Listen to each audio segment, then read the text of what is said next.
आदाब नाज़रीन, आप सभी का इस्तकबाल है मुल्क की बात में। मैं हूं आपके साथ नेहा सिंह। खबरें शुरू करने से पहले एक नजर सुर्खियों पर। इजरायली फौजियों की हलाकातों के बाद हमास ने खाई बड़ी कसम।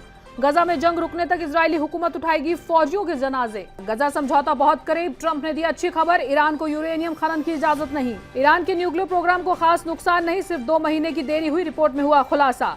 ईरानी पार्लियामेंट ने आईएईए के साथ ताउन किया खत्म। आईएईए चीफ ग्रासी पर लगाया जंग भड़काने का इल्जाम। मिस्र के रास्ते मुल्क छोड़ रहे इजरायली शहरियों को मोसाद से है खतरा। बेलारूसी टूरिस्ट ने अफगान बच्चे पर किया हमला, टूरिस्ट हुआ गिरफ्तार, बच्चे की हालत नाजुक। जोहरान ममदानी न्यूयॉर्क के पहले मुस्लिम मेयर बनने के करीब। अमरीकी जोहरान ममदानी का ताल्लुक भारत के गुजरात से। मुस्लिम कपल को लेकर तेलंगाना हाईकोर्ट का बड़ा फैसला। मुस्लिम खातून को खुला का पूरा हक, शौहर की मंजूरी जरूरी नहीं। पाकिस्तान का नाम लिए बिना साधा निशाना, बैठक में चीन के वजीर खारजा से हुई बातचीत। बीजेपी तर्जुमान डॉक्टर ममता त्यागी का आप कांग्रेस पर निशाना, कहा आप कांग्रेस एक ही इत्तेहाद के हिस्से। नाजरीन, हमें ऐसा खदशा है कि सच्ची खबरें दिखाने में हमें जल्द ही चुनौतियों का सामना करना पड़ सकता है और हमारे यूट्यूब चैनल तहजीब टीवी को टर्मिनेट भी किया जा सकता है। इसीलिए आपसे गुजारिश है कि हमारे नए चैनल जिसका नाम है तहजीब टीवी ऑफिशियल, आप उसे अभी सब्सक्राइब कर लें, ताकि अगर हमारा ओरिजिनल चैनल तहजीब टीवी किसी भी वक्त टर्मिनेट हो जाए तो आप आसानी से हमारे बैकअप चैनल से जुड़ सकें। हमारे नए चैनल तहजीब टीवी ऑफिशियल का लिंक डिस्क्रिप्शन में दिया गया है। शुक्रिया। वनक़ूलु लिहाज़ा अल-अदू इन्न रिमाल गज़्ज़ा। आज हमास ने इजराइल के खिलाफ बहुत सख्त और बड़ी चेतावनी जारी की है, जिसके बाद इजरायली पीएम नेतन्याहू बुरी तरह बौखला गया है। दरअसल हमास ने कसम खाई है कि अब इजराइल पर किसी भी हाल में रहम नहीं किया जाएगा। जिस तरह ईरान ने इजराइल को मुसलसल दहलाया है, अब उसी तरह हमास भी इजरायली फौज को रूटीन के मुताबिक हलाक करेगा। हमास के तर्जुमान अबू उबैदा ने कहा कि इजरायली हुकूमत इजरायली फौजियों के तब तक जनाजे उठाएगी जब तक गजा में उनका जुल्म खत्म नहीं हो जाता। इजराइल को बीते 2 हफ्तों में जो भारी नुकसान ईरान से जंग में हुआ है, ऐसा नुकसान इजराइल ने इससे पहले कभी नहीं उठाया था। वैसे तो ईरानी हिमायत याफ्ता ग्रुप हिजबुल्लाह हूती हमास वक्त वक्त पर इजराइल को दहला ही रहे हैं, मगर अब जब ईरान से सीज फायर हो गया है तो एक्सेस ऑफ रेजिस्टेंस की पूरी कोशिश रहेगी कि इजराइल जिस नुकसान में डूबा हुआ है उससे वो बिल्कुल भी ना उभर पाए। इसी कड़ी में गजा में हमास के लड़ाके इजरायली फौजियों को जरा भी चैन की सांस नहीं लेने दे रहे हैं। ईरान के हमलों के दरमियान भी इजराइल गजा में जिनोसाइड कर रहा है, जिसका मुंह तोड़ जवाब उसे फिलिस्तीनी लड़ाके दे रहे हैं। लेकिन अब हमास और भी ज्यादा खतरनाक तरीके से गजा में इजरायली फौजियों को पानी पिला रहा है। बीते दिनों हमास ने गजा में इजरायली फौज की कई यूनिट्स पर ताबड़तोड़ घातक हमले कर दिए, जिसमें 7 इजरायली फौजी हलाक और 17 से ज्यादा जख्मी हो गए थे। इसी को लेकर अब हमास की तरफ से इजराइल के खिलाफ बड़ी और सख्त चेतावनी जारी हुई है। प्रेस टीवी के मुताबिक हमास ने इजरायली फौज पर हमला जारी रखने की कसम खाई है। हमास की ये वार्निंग इसकी आर्म्ड विंग इज्जतदीन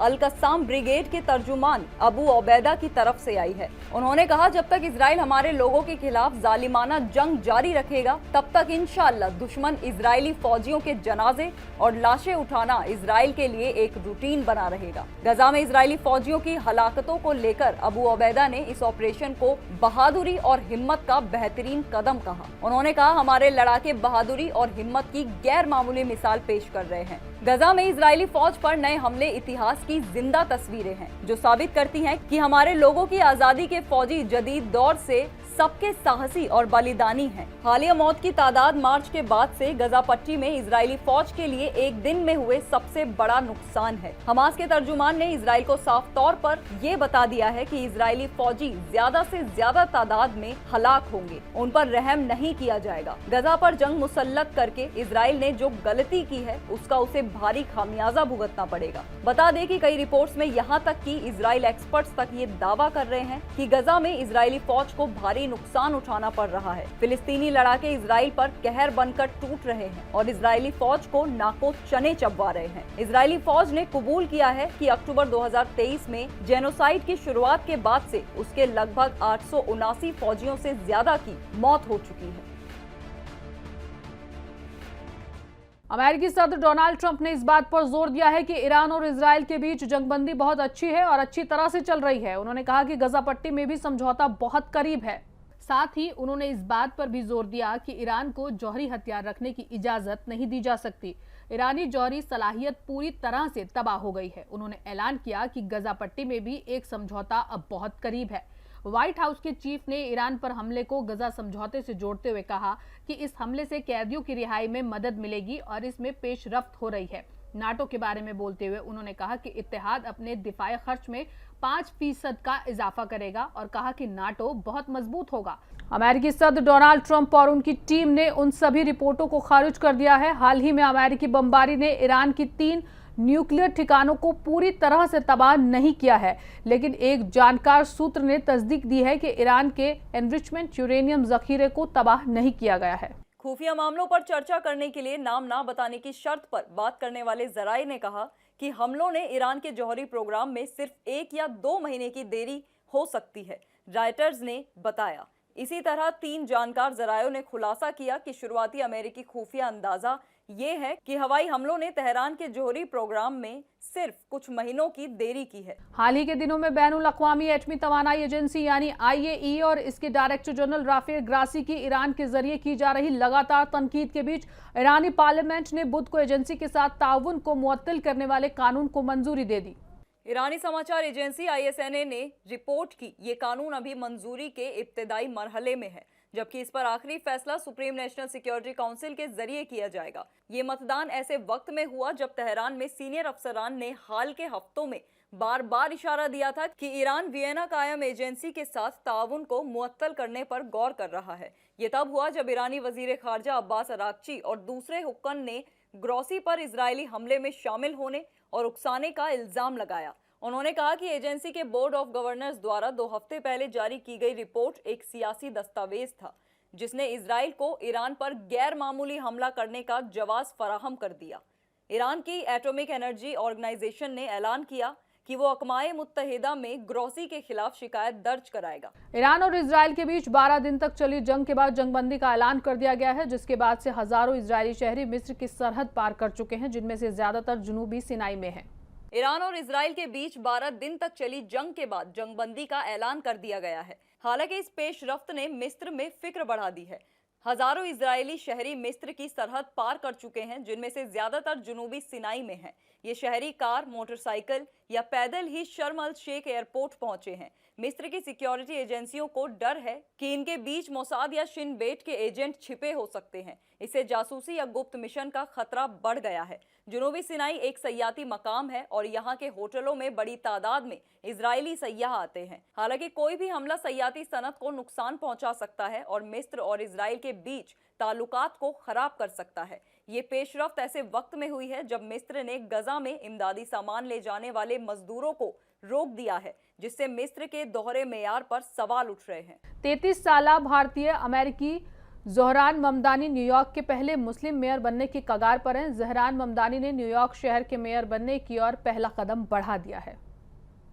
33 साला भारतीय अमेरिकी ज़ोहरान ममदानी का ताल्लुक भारत की गुजरात से है। ममदानी ने मंगल रात मेयर पद के लिए डेमोक्रेटिक पार्टी के प्राइमरी इंतखाब में जीत का ऐलान किया। उसने हरीफ एंड्रयू कुओमो ने इस इंतखाब में हार मान ली। हालांकि इंतखाब का आखिरी फैसला रेड चॉइस वोटिंग या RCV के जरिए किया जाएगा, लेकिन 33 साला डेमोक्रेटिक लीडर ममदानी इस दौड़ में सबसे आगे हैं।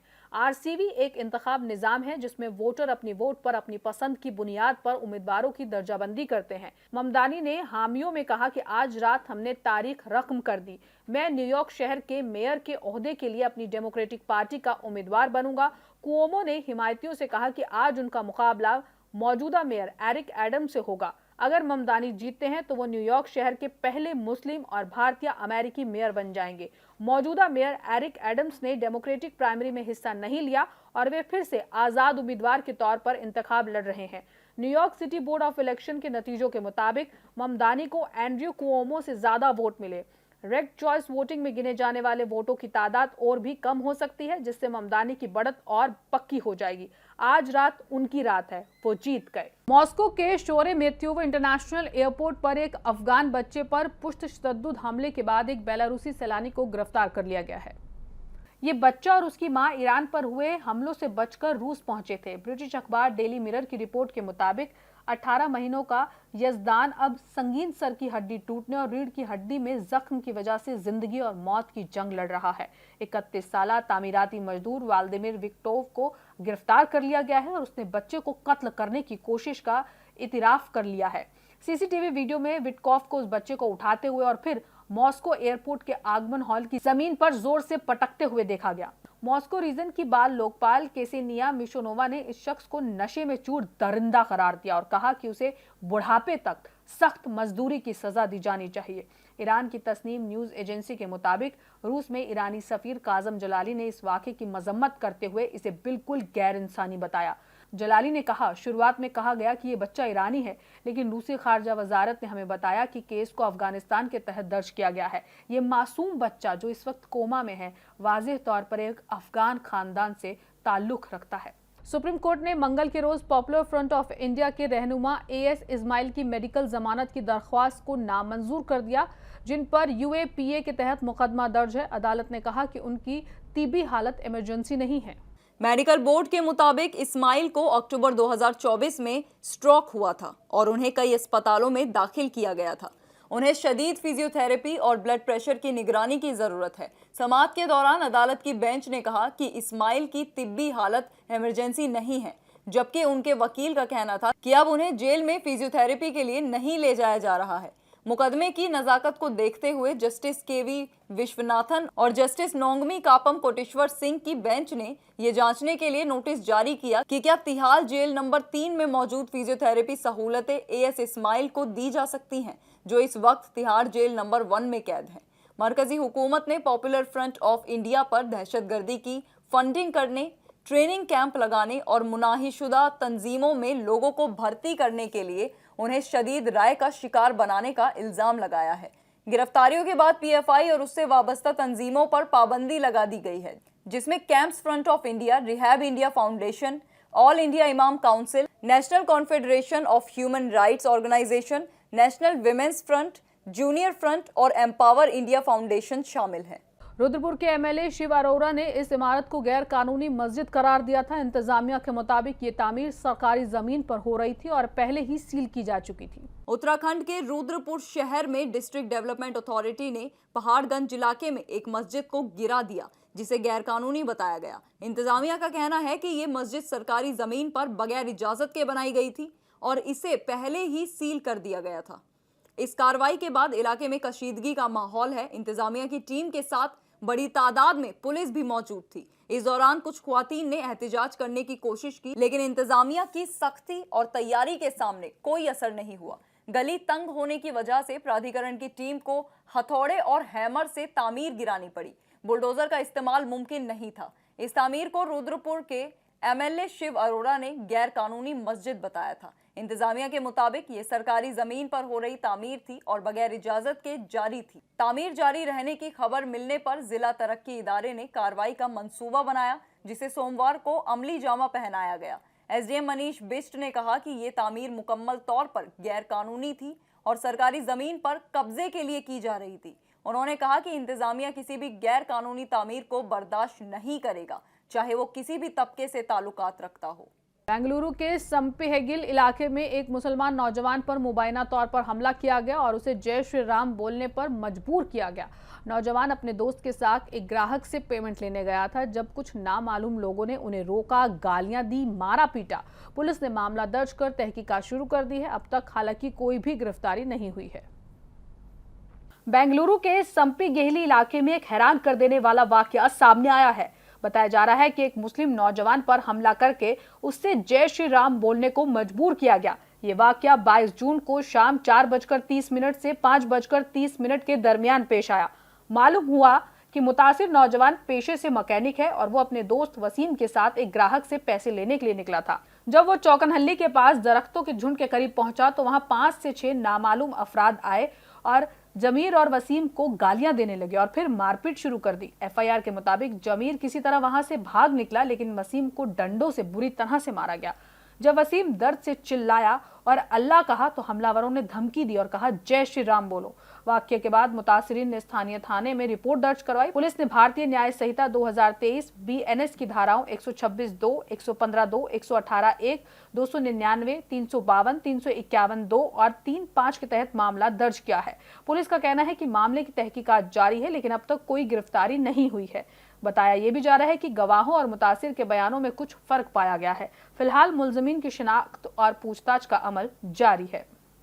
जस्टिस मौसमी भट्टाचार्य और जस्टिस बी.आर. मधुसूदन राव की डिवीजन बेंच ने फैसला सुनाया कि बीवी खुला के जरिए एक तरफा निकाह को खत्म कर सकती है और ना ही मुफ्ती ना ही दारुल कज़ा से खुलानामा लेने की कोई जरूरत है, क्योंकि इनकी भूमिका सिर्फ मशवरती होती है। तेलंगाना हाईकोर्ट ने मुस्लिम औरतों के हक में एक अहम फैसला दिया है। हाईकोर्ट ने कहा कि अगर किसी मुस्लिम औरत को अपने शौहर से तलाक लेना है तो उसे शौहर की मंजूरी या रजामंदी की जरूरत नहीं है। औरत का खुला का हक मुकम्मल और आजादाना है।